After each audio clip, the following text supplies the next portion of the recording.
I'm from Gaza, and so Gaza had been on the front, like on the front screen of every moment in my life since the genocide started. And I noticed that the casualties of children is the highest we've ever seen. And at the same time, while some of them were being denied medical treatment in European countries, some of them were arriving to the US and elsewhere to get medical treatment for the injuries they have suffered in Gaza early on. And so I just felt like there was very little media attention to such a big story that is happening in real time. We weren't having all the information, but we knew that something big is happening. And I wanted to be able to cover it and platform it as much as possible because it started to look horrific and needed to have action from the entire world for it to stop. And that's when we discussed the story. I tapped Rhana, who's a talented colleague, and she looked at it and said it the same, that it's an important story that is being overlooked and urgent at the same time. The fact that the timing was extremely urgent was the most moving part, aside from the fact that it was all about children. And it's an angle that needs to be covered because the US is funding this genocide, and at the same time, it's also accepting children to be treated on American soil. So it's a little bit hypocritical, and it needed to be highlighted.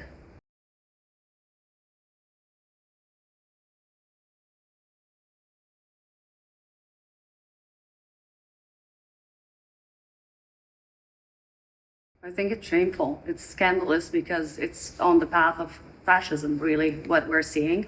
The fact that the US had also questionable history with human rights comes in front of our eyes once again in the way that they are targeting anyone who's anti-genocide or participated in demonstrations, peaceful demonstrations against genocide and against the US funding and supporting this genocide.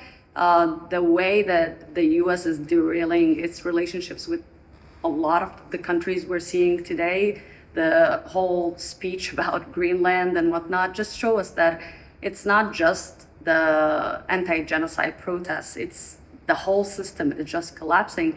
And that's natural for any state that thrives on the suffering of others. And so far, the US had been involved in pretty outrageous atrocities. The genocide in Gaza is just the last one that we're knowing about, but the history is pretty long down that road. And anyone who is practicing their freedom of speech, specifically against genocide that is being funded by their tax money, should not be oppressed or subjected to this kind of treatment. It's disgraceful, to be honest.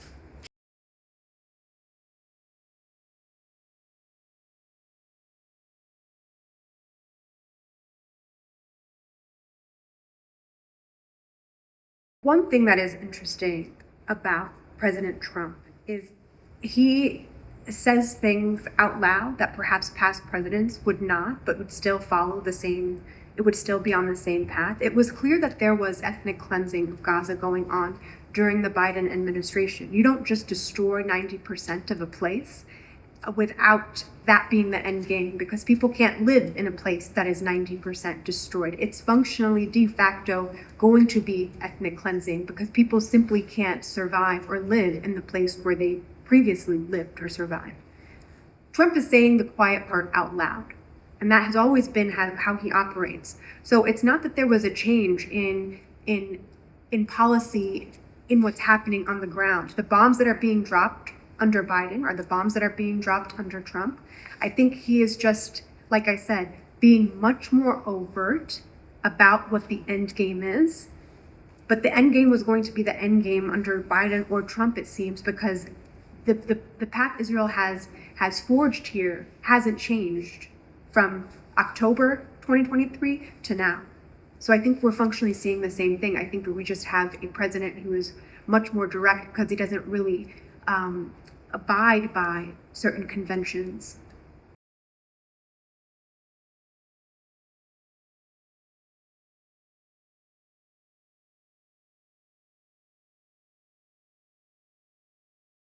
We're journalists, so we document. We don't change the stories, we don't invent our own stories, we simply document it, but we are also obligated to bring the truth to the audience. What is happening on social media specifically, but also on profit media as well, and on different platforms, is that any speech against the genocide, any stories documented that exposes the genocide are being censored.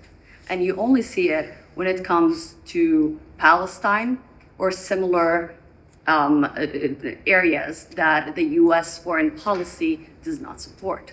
So we were never promised free speech on social media, really, but it's just the audacity and to see it so bluntly happening during genocide to cover up a crime against humanity. That's why genocides are crimes against humanity. It's the annihilation of an entire nation and everything that it ever represented.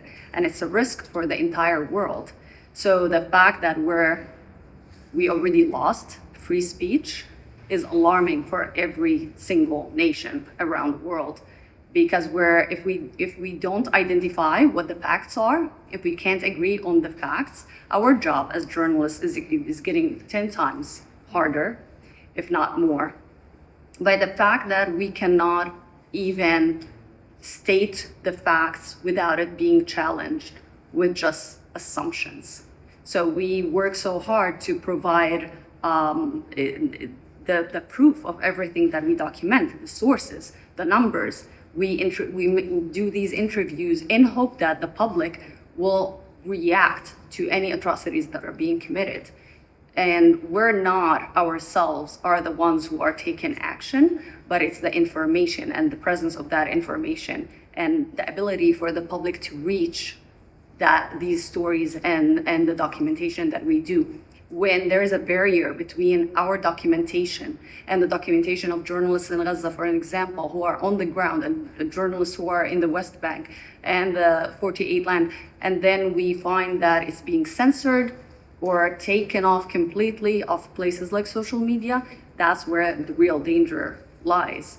And it becomes not trustworthy for the public, and it becomes an additional responsibility for us to notify the public of which ones are violating those ethics and which ones are not, because it really falls down to just being ethical. It doesn't, if they are not abiding by a law. And I think we need to look closer at what the concept of free speech isn't. You only have the right to say things if I agree with you.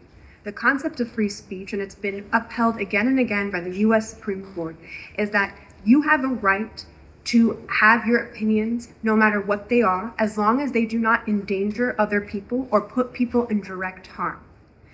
That the Supreme Court upheld the rights of Nazis to protest, a deplorable, terrible ideology. These students are not protesting or asking for anybody to be harmed. Yet Nazis get to go out in the street and have free press and have freedom of protection, as the US Supreme Court, and these students do not. What they are asking for, you might not agree with. You might think it is antithetical to your own beliefs. That's okay. They still have the right to say it, and they still have the right to say it in a public square, in a public institution for which they are students. We have a long history of this in the United States, and every generation it is being threatened, but I have never seen it as a student of history, seen it threatened in this way, as strongly and as dangerously as it is today. These students have a right to protest. This is their tax dollars going to this war. They have a right to say how they feel about it. You have every right to disagree with them. They should not be taken by masked men in the middle of the street for doing that. That is against our laws. That is against our Constitution. That is against everything that this country stands for. Because what this country stands for is the right to say things that you disagree with and still be a free citizen in that country. And that's what is at risk here, no matter what these students are protesting.